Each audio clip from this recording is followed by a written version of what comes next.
Sir সারাদিন খাই রে, এইটা কেবল বোম বসছে, খাইলাম পারবো না স্যার, থাকতেই পারবো না। পুলিশ ভাইয়েরা জনদরদি হওয়ার জায়গায় মাদক দরদি হয়ে দাঁড়াইতেছে দিন দিন। যেটা খাওয়া আমাদের দেশে অপরাধ, সেটাই তারা লাইট জ্বালায় খাওয়ার জন্য সুযোগ করে দিতেছে। বাহ,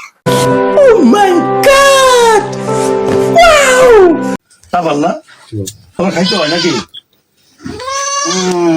আগে মুরব্বীদের কাছ থেকে শুনতাম যে খাওয়ার সময় নাকি পুলিশে ধরে না, আজকে তার নিজ চোখে দেখাও ফেললাম।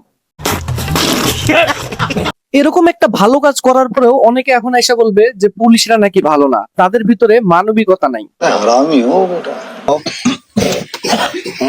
ও তো একা একা খাইতে পারতেছে না, সব উপকারই তো করলেন ভাই। দেখেন, ওরে যদি একটু মুখে তুলে খাওয়াই দিয়ে আরেকটু উপকার করা যায়। সে এখন খাচ্ছে, আমরা তাকে ইয়ে করতেছি। হ ভাই, সে খাইতাছে আর আমরা পাহারা দিতেছি। থাকতেই পারবো না। 2 টান দাও মাত্র। তো ভাই, আপনারা কেমনে বুঝলেন যে সে 2 টান দিলে ঠিক হয়ে যাবে? तू समझा? हाँ नहीं तू समझा नहीं। আপনারা আমাদেরকে খবর দিবেন, আমরা তাৎক্ষণিকভাবে হাজির হয়ে যাব। আমরা তাৎক্ষণিকভাবে হাজির হয়ে যাব এবং 2টা করে টান দেওয়ায় আমরা থানায় নিয়ে চলে যাব।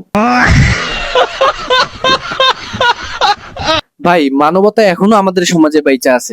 খাবার যে নষ্ট করতে হয় না, তা এই পুলিশ অফিসার গুলা খুব ভালো মতোই জানে। তাই 2টা টান দেওয়ায় খাবারটা শেষ করায় সুন্দর করে থানায় নিয়ে চলে গেল।